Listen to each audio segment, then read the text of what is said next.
is just so beautiful here in Belize, and the weather is really perfect. In just a moment, I'm gonna head out to the beach and do some morning yoga flow and kind of restore my body from traveling and pretty much going non-stop until today. So today's definitely going to be a relaxing day.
Good morning. We are in Belize. I just got done with doing a yoga flow here on the beach. Just a really quick one, feeling out kind of where my body is at after traveling, and doing pretty well. And then I wanted to try some inversions, mainly handstand ones, because that's what I'm working on. That's one of my yoga goals, if you want to call it that, because I find it actually really difficult. I think I have the strength for it, like the physical strength for it. I have a really hard time with the upside down. That part kind of freaks me out. So I've been working on that, and then so yeah, that yoga tree, or I've deemed it a yoga tree. But yeah, this one right there, the little palm tree, has a really cool background, and so I was able to like walk up it and do that sort of thing. But I couldn't do where you like face towards the tree and then bend upside down and kick your feet forward. I have a really hard time with that. So I brought in this chair to kind of help me get my feet over. And even that was a little, I need to definitely work on my confidence on that. But my main thing is I don't want to hurt myself. So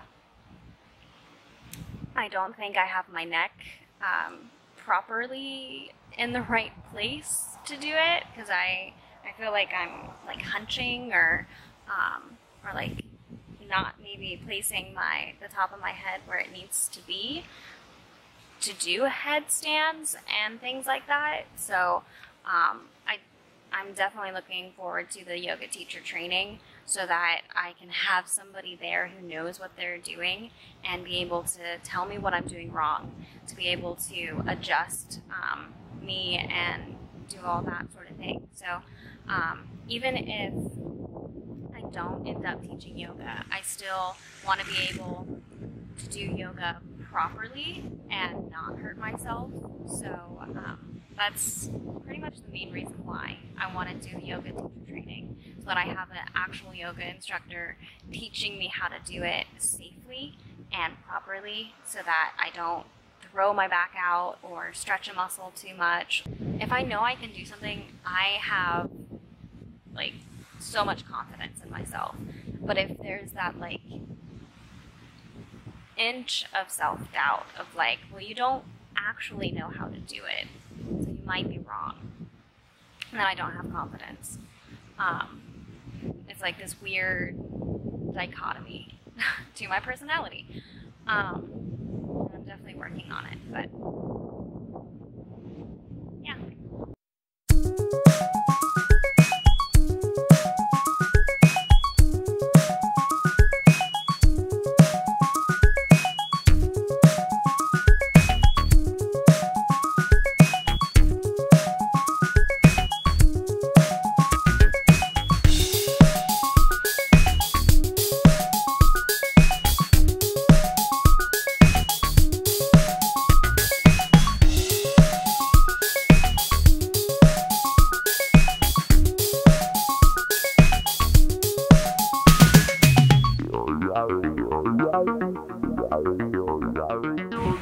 Alright, so as you could probably tell, I did not prepare enough to actually have a yoga routine while traveling. Some of the hiccups that I had, and they're pretty much in my own brain, was getting up early enough to be able to do it by myself here on the beach. As soon as everybody else got up and like out there where they could see me, I got kind of nervous, I guess. I don't know why, but I don't know. It's my boyfriend's family and my boyfriend, and they normally don't see me do yoga. Like, I talk about doing yoga and practicing and that sort of thing, but like they've never really seen me do it, so I don't know why, but I get kind of nervous. So gotta find out how not to be nervous doing yoga in a public place or in front of family. So I only did a few practices. I did a whole lot of work with inversions and practicing them and the back bends and that sort of thing. So my shoulders and my arms and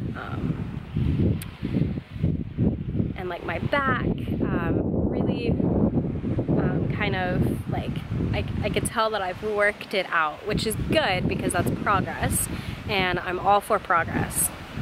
And these palm trees, beautiful palm trees, and beautiful beach, and just the sun, like it has been really relaxing here. And I think that even though I didn't do flows, I still did a lot of self-meditation and that sort of thing, which also goes into your yoga practice, being able to reflect and think inwardly, and the self-reflection. I think I did more of that than the actual sun salutations or the flows or that aspect of yoga. So I guess it's not really that much of a failed attempt at traveling while doing yoga. So I'm still happy with my practice and what I'm doing. We were doing a lot of activities, and so again, my body is just tired, and on the relaxed days, I wanted them to be relaxed days, and that's really when I did a lot of my meditations. Oh look, pelicans! Or, yeah, pelicans!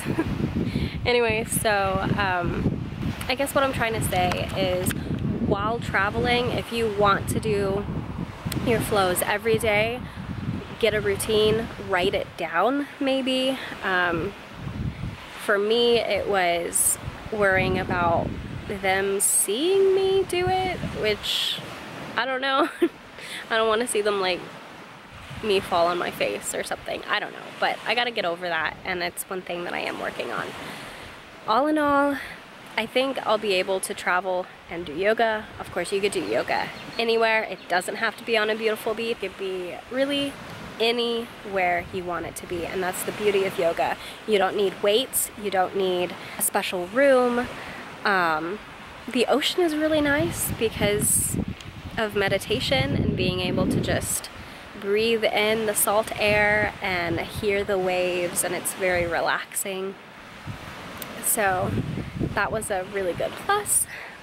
But yeah, I think that's all I really want to say about my experience with traveling and doing yoga and trying to incorporate it more into my lifestyle and doing it daily.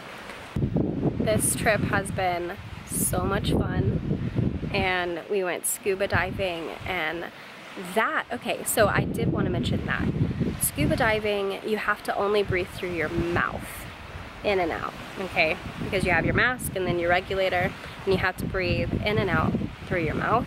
And it really, like, with yoga, my breath is something that I don't think I'm doing right. Like, I don't think I have the lung capacity to breathe in for the 8, hold for the 3, breathe out, you know, like I don't have enough control over my breath, and it is something I am working on, and I know that I need to work on. So doing the diving actually helped me, because you have to consciously think about breathing, because I don't know about you, but for me, when I breathe in through my nose and out through my nose. That's like my normal breath.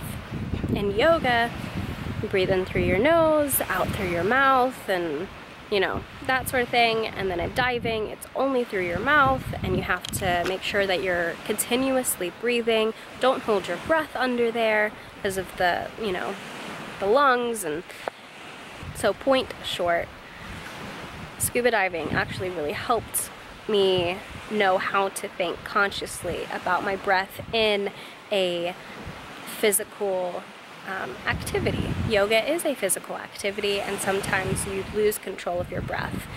And in diving, you can't lose control of your breath because you are underwater, and it's not like you could just swim right up to the top when you're 30 feet down. You have to take your time, you have to be conscious, you have to be able to control your breath. So I think I'm gonna start incorporating that into my yoga and just think about diving when I'm thinking about my breath. So there's a fun little tip. Anyways, if you'd like to follow along, of course, subscribe, follow. I don't mind you stalking me, it's okay. But anyways, we're gonna get out of here. I think we gotta go like right now to one of the ruins here in Belize. It is Zunattunich, and I cannot wait. It's been on my bucket list to see a Maya ruin since I was a little girl. So, really excited for that.